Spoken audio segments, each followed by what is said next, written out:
매일 성경 묵상 나눔입니다. 오늘은 3월 29일 월요일입니다. 이번 주가 고난 주간입니다. 말씀 묵상하면서 또 예수 그리스도의 고난에 대해서 또 은혜에 대해서 생각해보는 한 주간이 되시기를 주님의 이름으로 축복합니다. 본문 읽겠습니다. 예수께서 나가사 습관을 따라 감난산에 가심에 제자들도 따라갔더니 그곳에 이르러 그들에게 이르시되 유혹에 빠지지 않게 기도하라 하시고 그들을 떠나 돌 던질 만큼 가서 무릎을 꿇고 기도하여 이르시되 아버지여 만일 아버지의 뜻이거든 이 잔을 내게서 옮기소서. 그러나 내 원대로 마시고 아버지의 원대로 되기를 원하나이다 하시니 천사가 하늘로부터 예수께 나타나 힘을 더하더라. 예수께서 힘쓰고 애써 더욱 간절히 기도하시니 땀이 땅에 떨어져 핏방울 같이 되더라. 기도 후에 일어나 제자들에게 가서 슬픔으로 인하여 잠든 것을 보시고 이르시되 어찌하여 자느냐 시험에 들지 않게 일어나 기도하라 하시니라. 말씀하실 때에 한 무리가 오는데 12 중에 하나인 유다라 하는 자가 그들을 앞장서서 와서 예수께 입을 맞추려고 가까이 하는지라.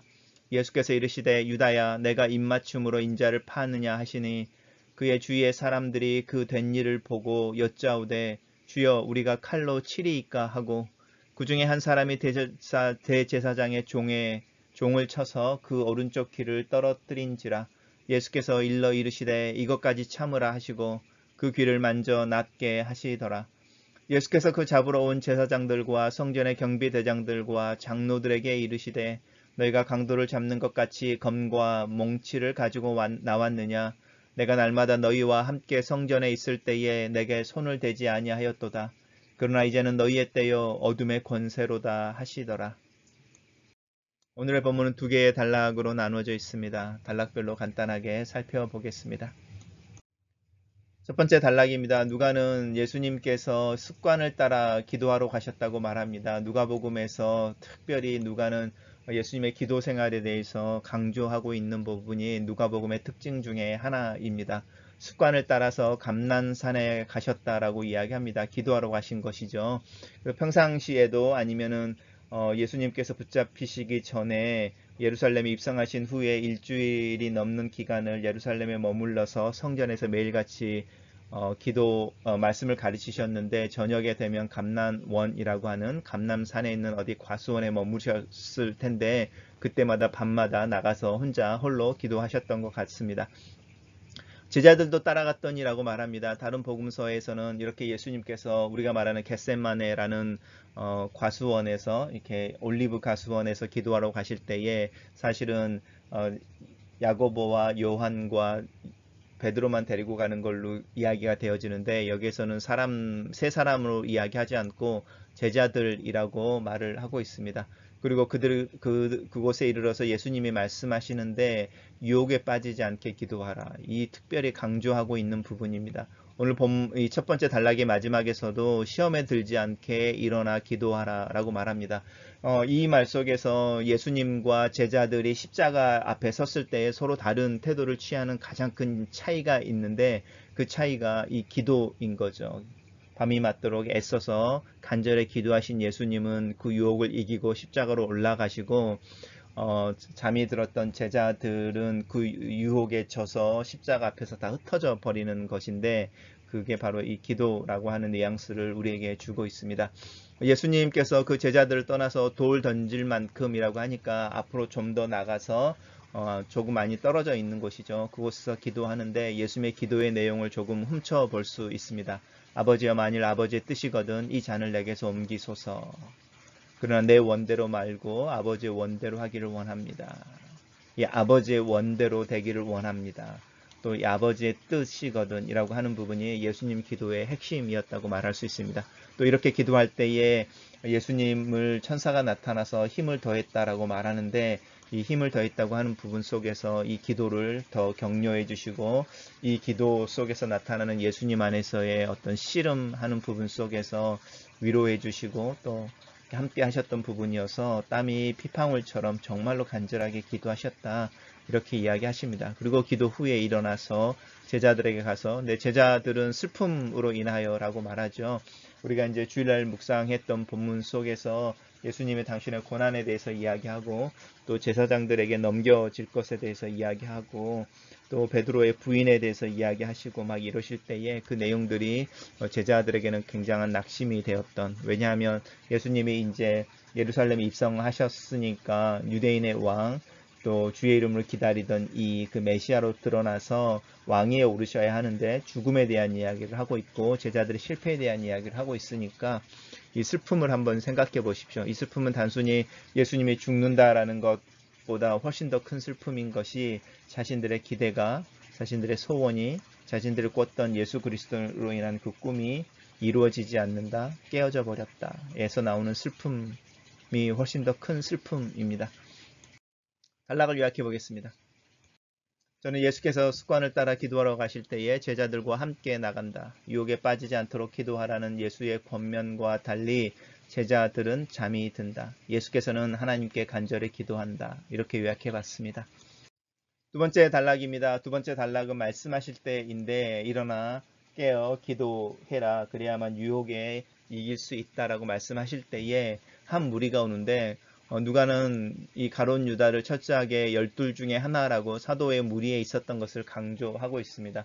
예수님의 제자였고 3년이나 예수님과 동행하면서 그분이 행하셨던 기적을 행했을 뿐만 아니라 자신도 사실은 예수님의 이름으로 그 기적을 행했던 이 가룟 유다가 예수님을 배반하는 자로 서 있는, 앞장서서 왔다고 말하는 부분 속에 이 원래부터 예수 그리스도의 무리 안에 있었지만 예수 그리스도에게 속하지 않았던 가룟 유다에 대한 이야기를 분명하게 보여주고 있습니다.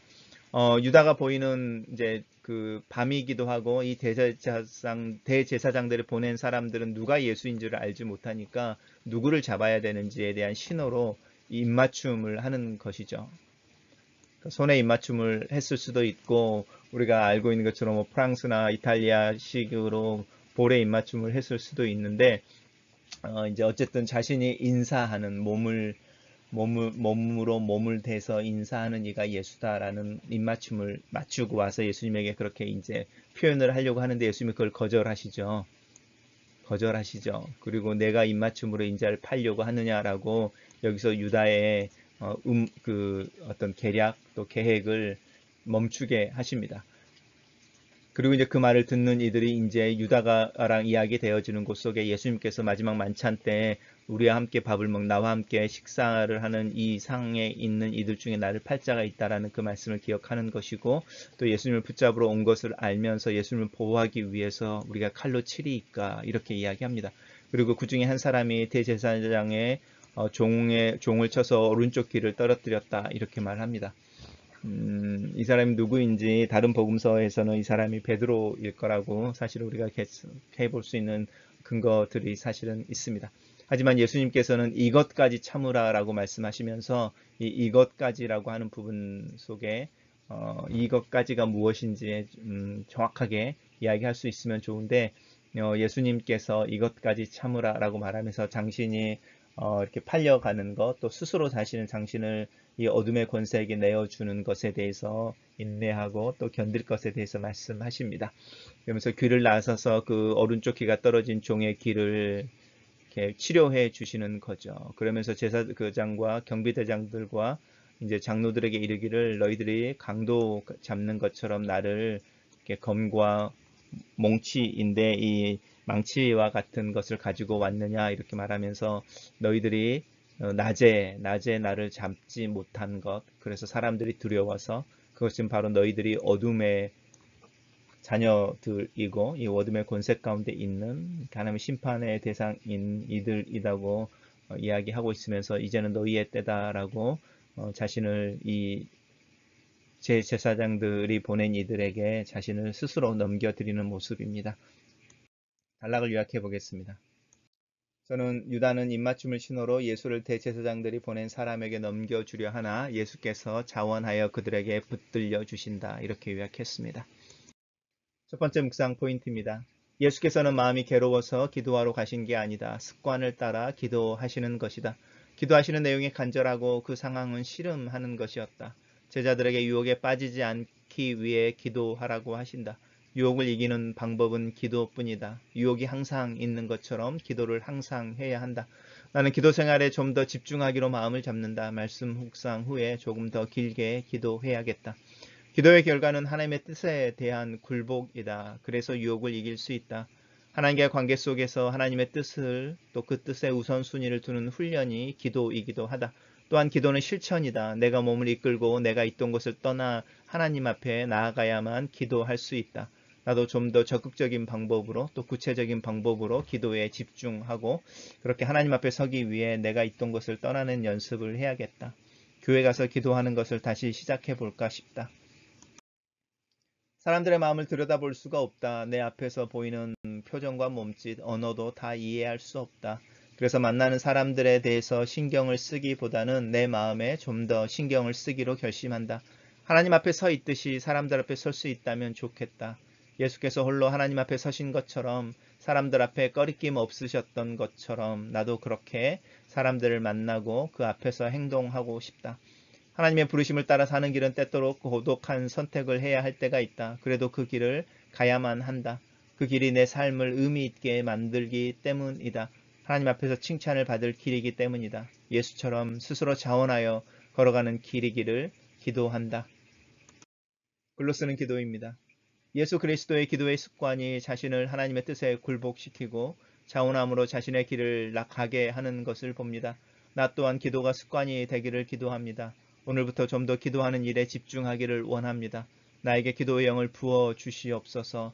주님께서 지속적으로 주시는 기도에 대한 부담을 기도하는 것을 통해 내려놓기를 원합니다.